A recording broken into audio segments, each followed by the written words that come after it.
Hey guys, it's Miller here and welcome to another episode. And today I just want to say I'm very, very, very excited to be sitting across the table here from this man. He has been a very much of an inspiration to myself and millions of other people, I'm sure, around Australia for the value that he brings and the experience that he shares with his audience. So yeah, I'm giddy. If I want to say it, I'm giddy. I feel like a kid in a candy store. Oh, mate, it's great to be here. Thank you, Miller. I really appreciate you being the opportunity to be on here, mate, and have this kind of a chat. No worries, brother. Kerwin Rae, you're a single dad. Yes. You're a high performance specialist. Yes. You're just an all around good bloke. And Thanks, so the first thing I wanted to ask, mate, is your parents split when you were under one. Yep, 6 months. So yeah, like what effects do you feel like that had on you?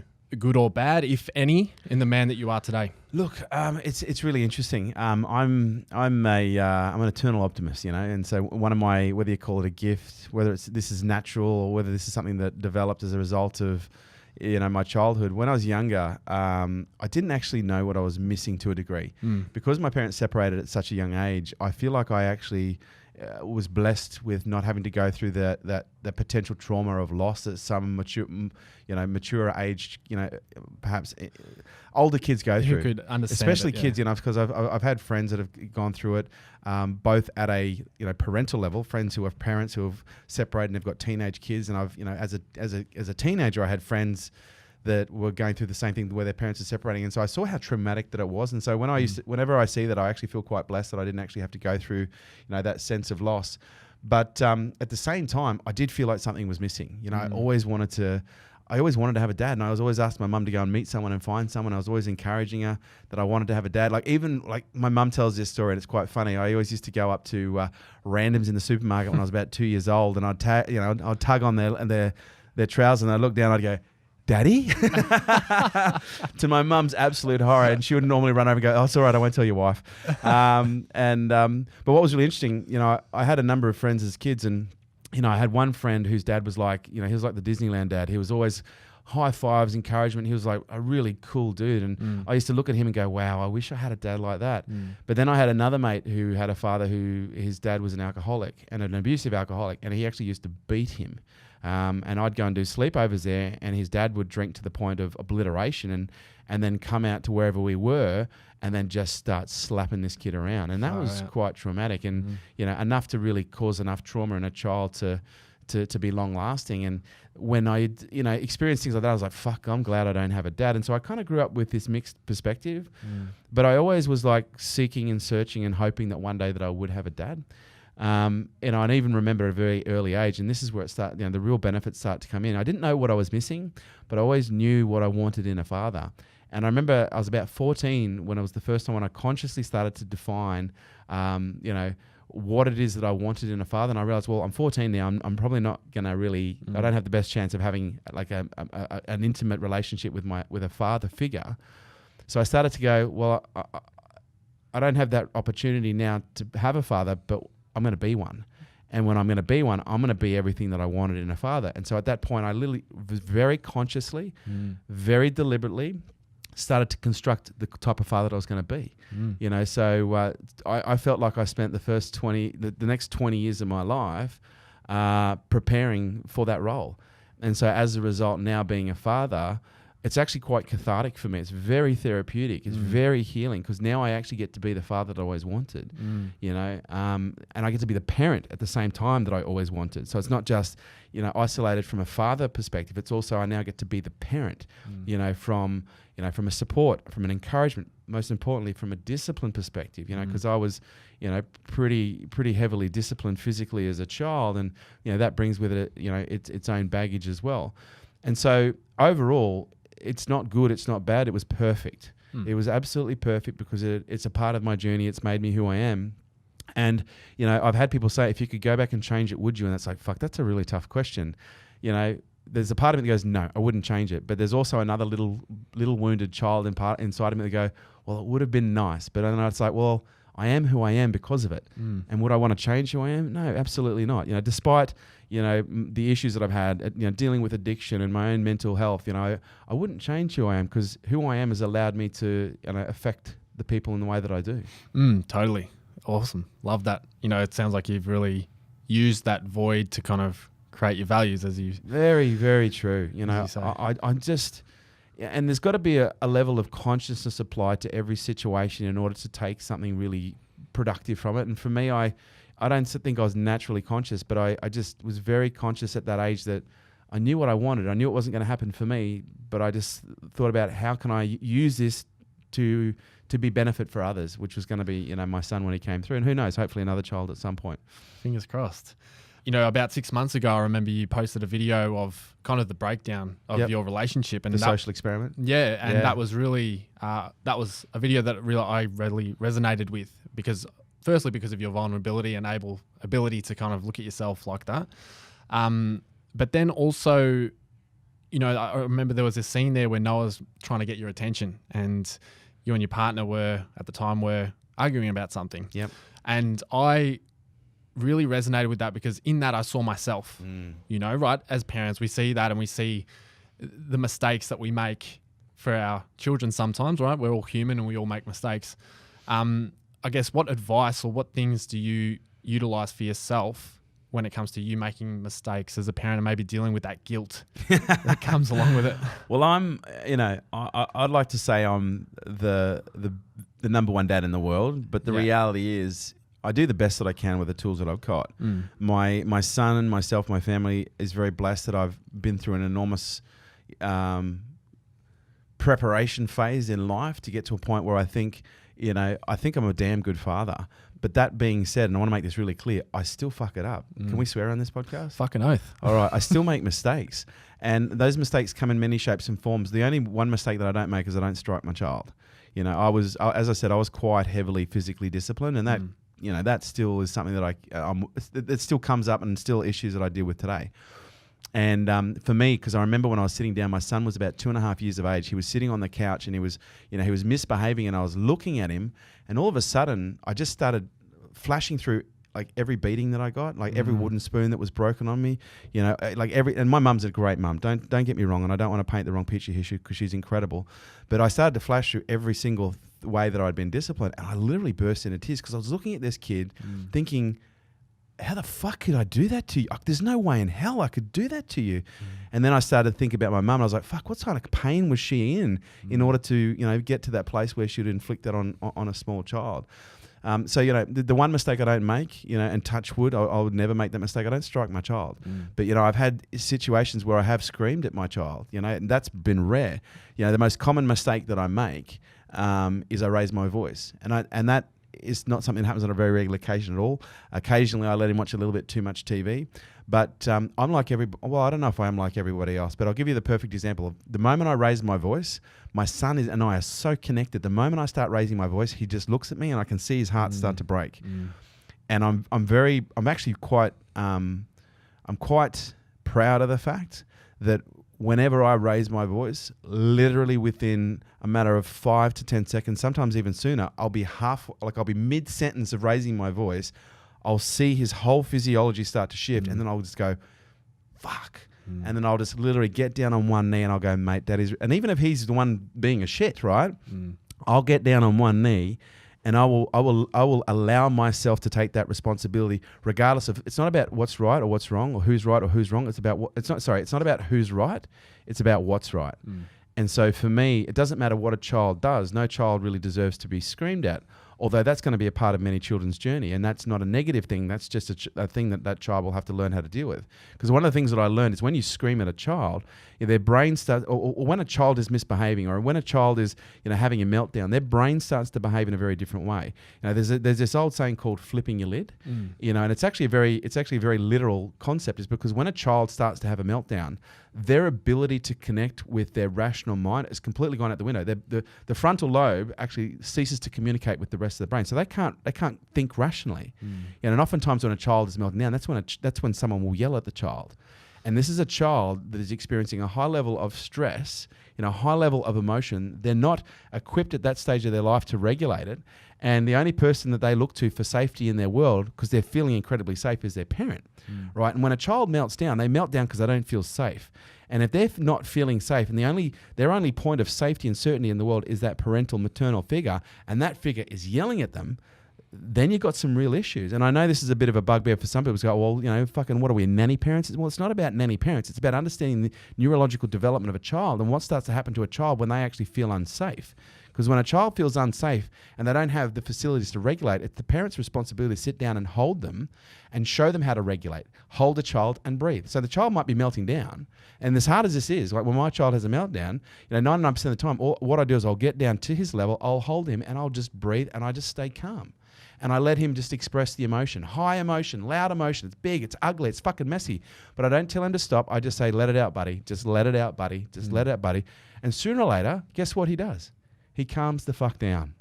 But the most important thing is I showed him how to do that, through it's what's called attunement. He's attuned to me. His body's attuned. His body can feel that my body is calm.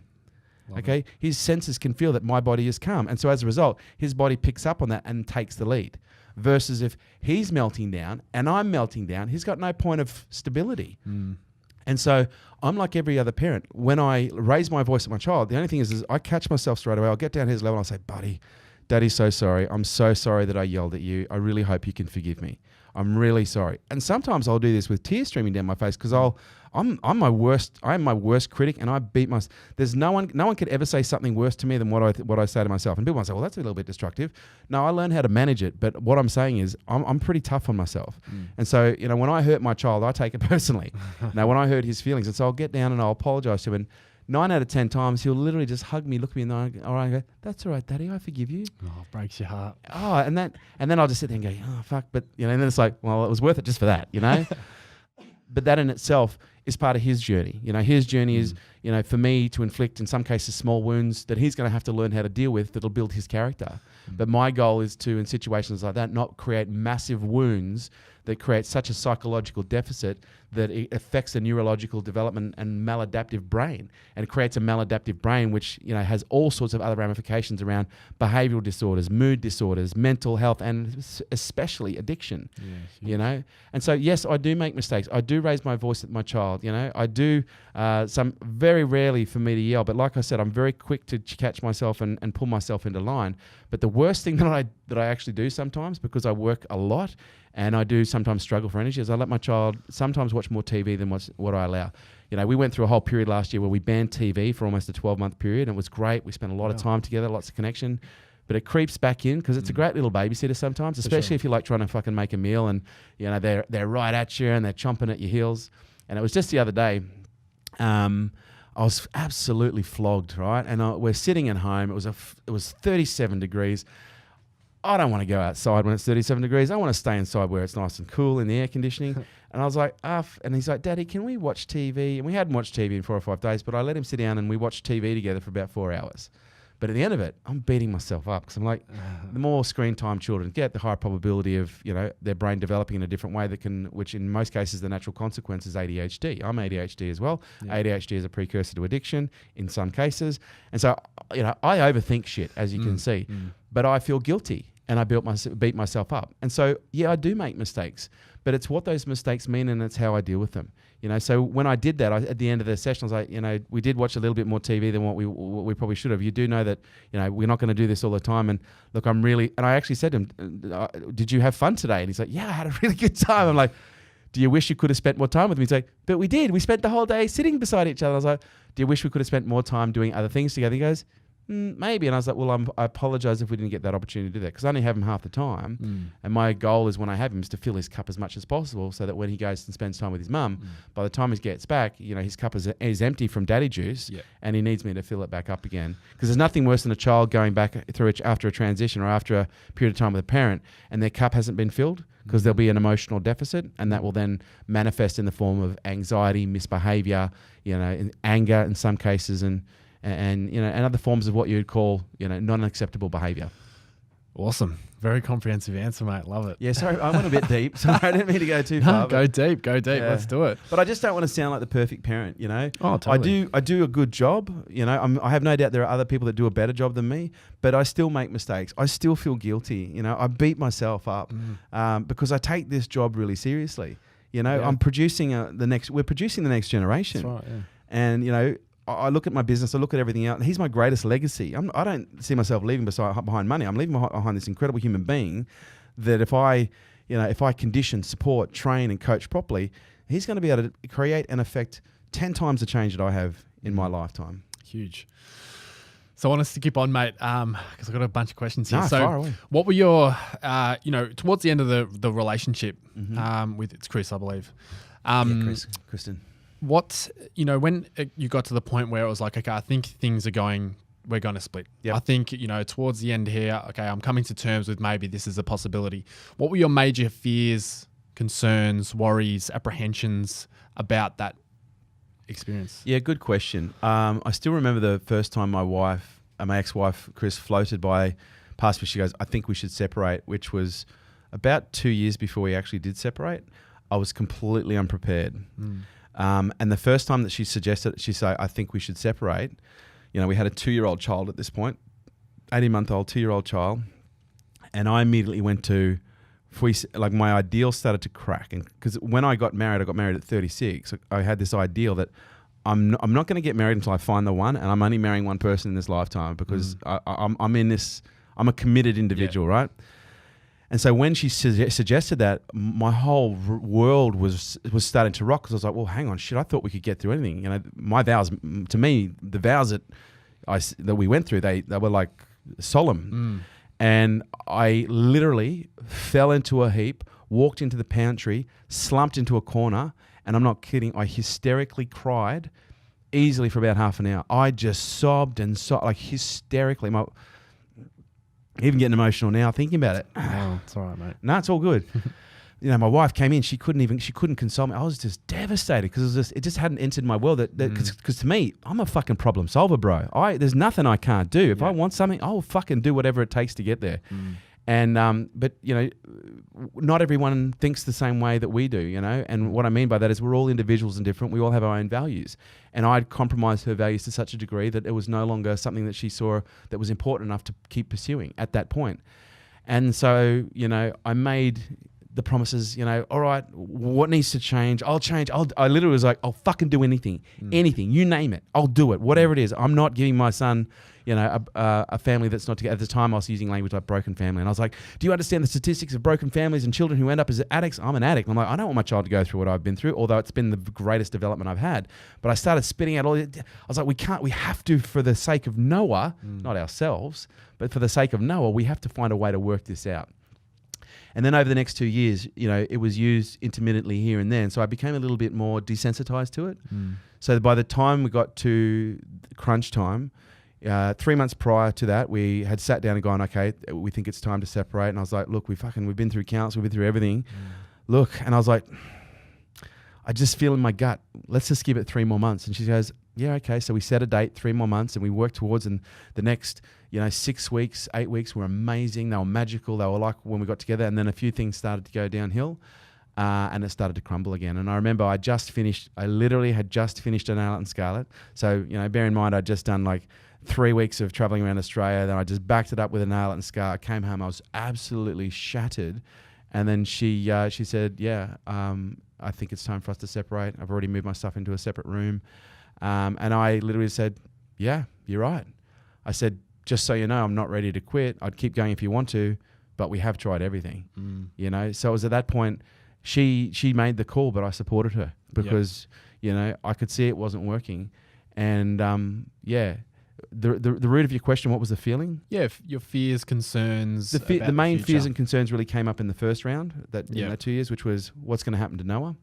And then they were still present, but my biggest concerns were making sure that it was going to be amicable, because my parents, when they split, wasn't amicable. It was a little bit of tension, a lot of tension, anger, pain back and forth. And I wanted to make sure that he had the best chance of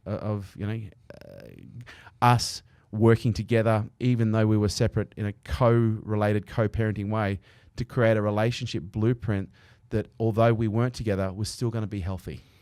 Yeah, great. You obviously seem like you have a great relationship or working relationship now. Yep. I saw you were in Canada over Christmas. You've done posts about you guys still doing things together with Noah, which is great. So what do you think contributed to you being able to have that kind of a relationship with her? I had a goal. And my goal was to provide a solid, strong, emotional relationship blueprint for Noah.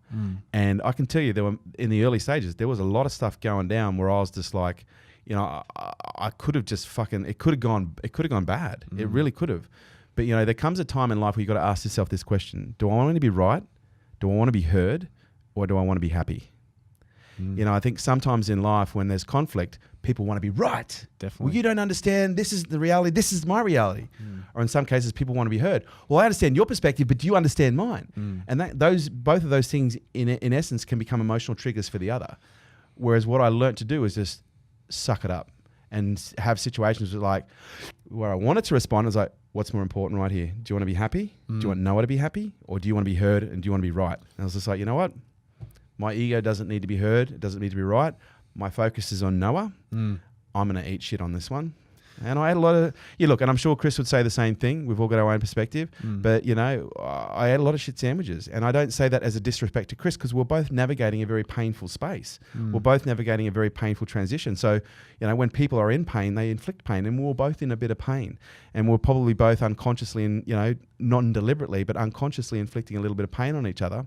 But what I discovered was, you know, there's got to be one person willing to take, and this isn't, and I hope this isn't, you know, this isn't a slide at my. I love Chris. Even to this day, I still love Chris. But you know, I was interviewing this girl once, Christine Hassler, and she once said, in a relationship when things are going wrong, someone's got to. It's not take the higher road. There's got to be whoever has the highest consciousness has the greatest responsibility. And Chris is a very conscious girl.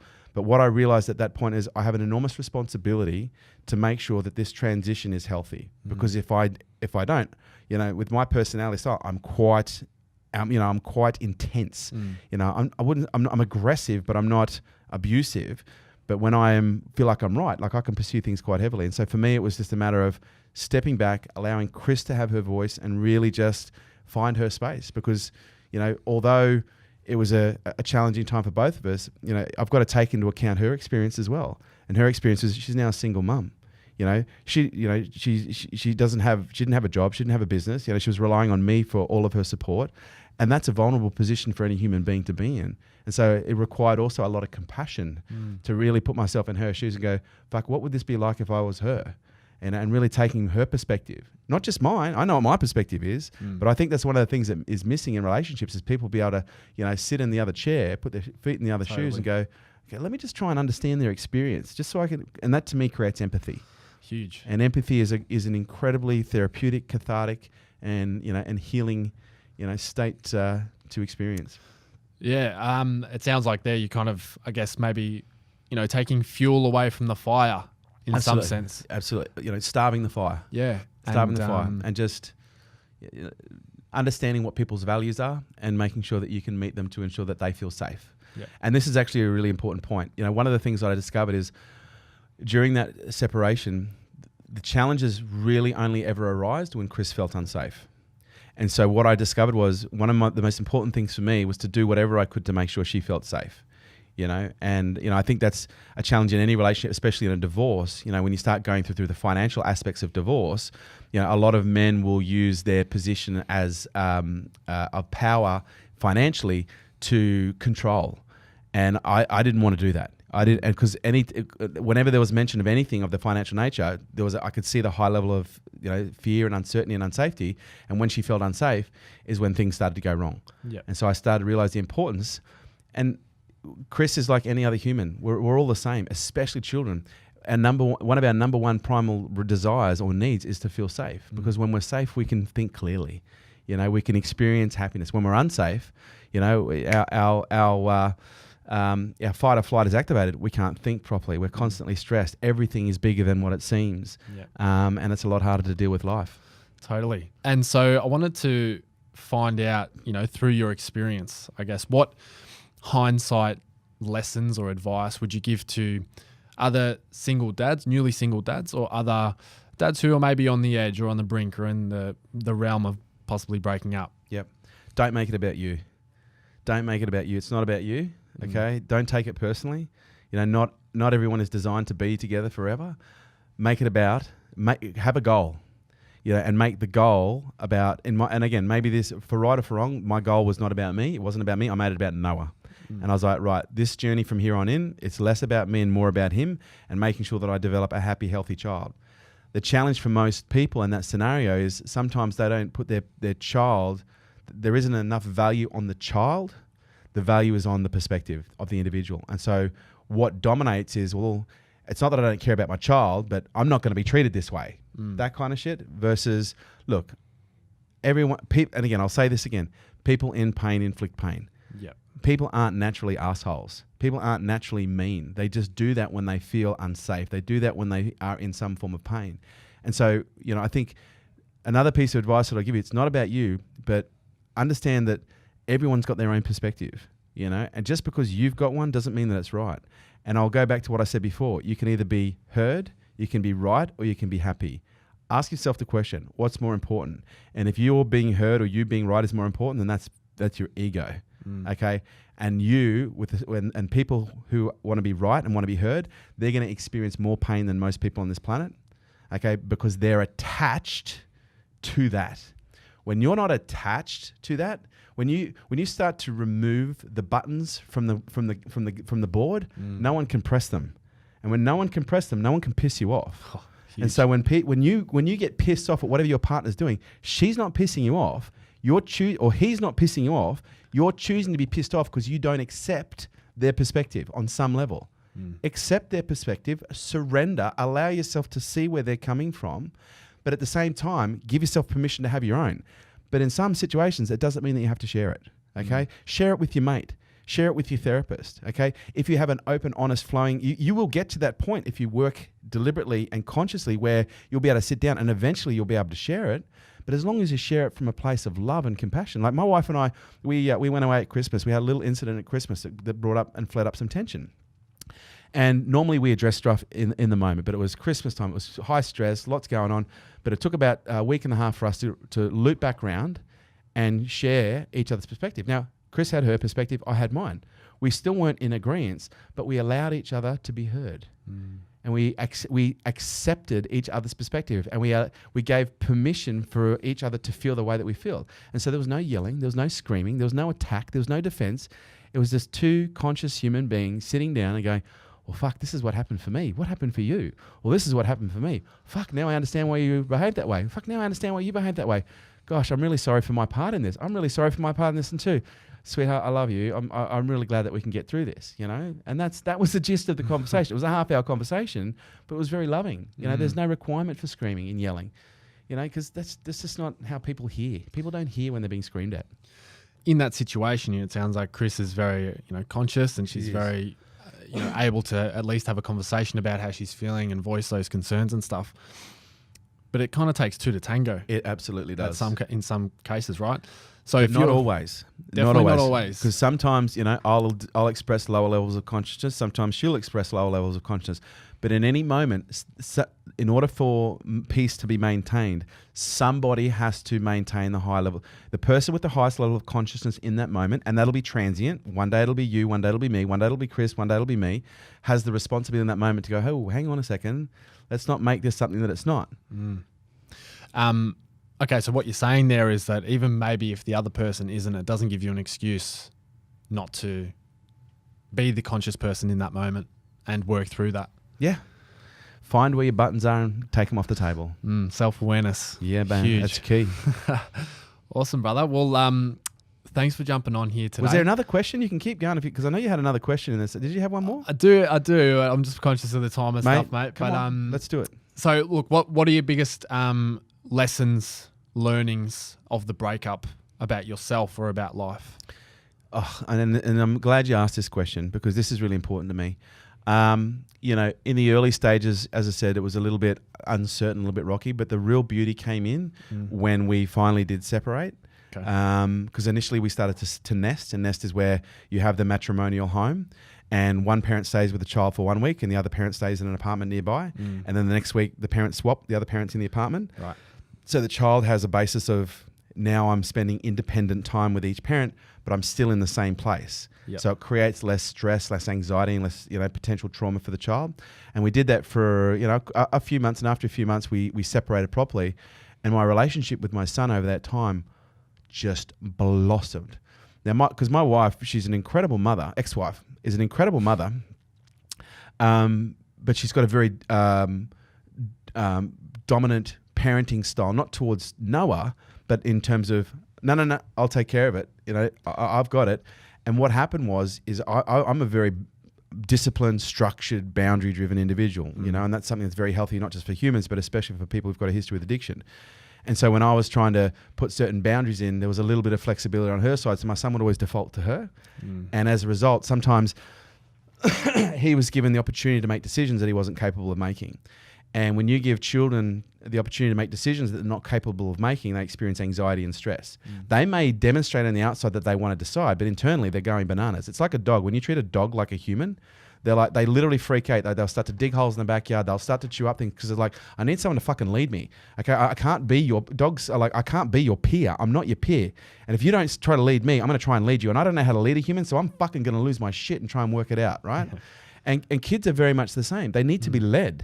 They need to be, and I'm not saying control. They need to have structure. They need to have discipline. They need to know where the boundary is because they don't know where it is themselves. And so when Chris and I eventually separated and I was, you know, co-parenting as a single father, I was able to parent the way that I wanted to the whole time. And finally I was empowered to parent the way that I wanted to.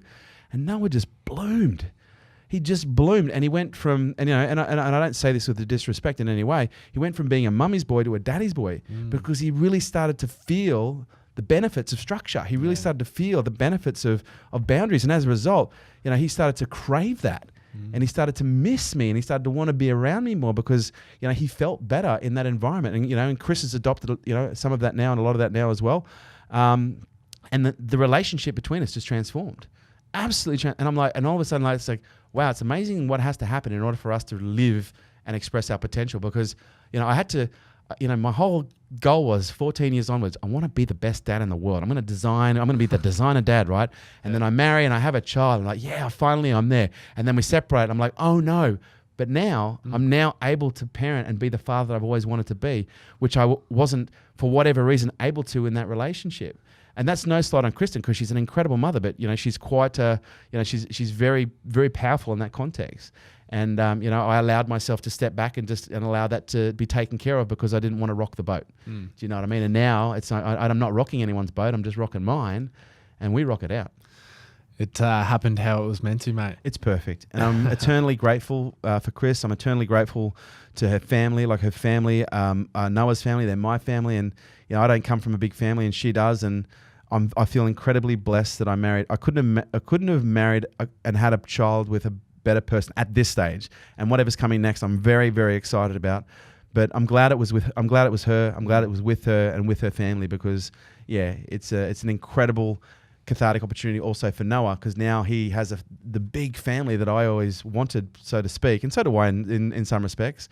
And I can see the healing, the intergenerational healing that's taking place as a result of that, if that makes sense. Oh, beautiful, yeah. Because oftentimes our kids will adopt ancestral issues. 100%, yeah. And, you know, that's where also as a parent, one of the lessons that I've learned is do the work so your kids don't have to. And I don't mean to make them lazy. I mean, the more you work on your personal issues, the less chance you have of transferring it onto them. Yeah. You know, and them having to deal with it. And it's not about making their life easier, but it's about removing some of the obstacles that perhaps make life harder than it needs to be. Yeah, like pass on your wisdom, not your wounds. Yeah, as they say. I love that. Yeah. Yeah. Right. So talking about Noah, you know, you say a lot that Noah has been kind of one of the biggest learning experiences that you've ever had. So maybe just share with us what effect has it had on your identity? It's made me a better human being, made me more compassionate. It's made me a far better leader. It's made me a better speaker. It gives me the lessons that are required for me to continually evolve, not just as a human being, you know, which are sometimes painful, but also as a business person, because, you know, being the parent to the child is the greatest leadership role you will ever have in life. And you start to learn lessons about how to lead based on what the child does. And those lessons are directly transferable into the business environment, you know, because you start to learn you can't scream at a fucking employee. You can't smack an employee. Okay, you can't send an employee to the corner. Imagine if you did that shit. Imagine, right? Now, and what's interesting, they're only now starting to outlaw some of that shit for kids. But that's how people have been treating kids for a long time. And I think it's important to realize that, how you parent a child is how you lead an organization. You create an environment of safety. Okay, you allow people to stretch their legs, but you also help show them where the boundaries are if they're not sure themselves. You pass on the wisdom of the things that you've learned through vulnerability, which you do with your children. And you allow them at the same time to take their lessons along the way, and you give them a bit of a nudge when it's required. And every now and then you do have to sit down and have a tough conversation with them, but you do it from a place of love. You don't do it from a place of trying to dominate them, trying to control them and be their boss. You do it from a place of, dude, I just want, because with your child, the more you try to dominate your child, the more it's going to rebel. And this is the thing, and this is one other thing I'll leave the listeners with. Kids only rebel when they get to a physical stature that they can, and they only rebel when they get to a physical stature that allows them to do that when they've been controlled. Okay, because most parents, they discipline through domination and control. No, you can't do that. Don't do that. I'll send you to the room. And the kids are like well, what the fuck? How am I? They're not learning anything. You're not sitting down and teaching them good decision-making practices when you send them to the room or you put them in the naughty corner.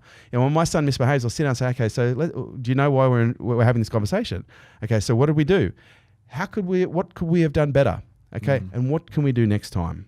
Okay, and so he actually learned something from that process.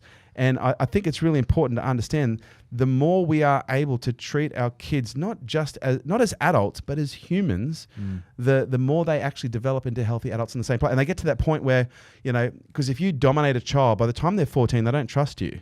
Okay, you don't know anything, Dad. You don't know anything, Mum.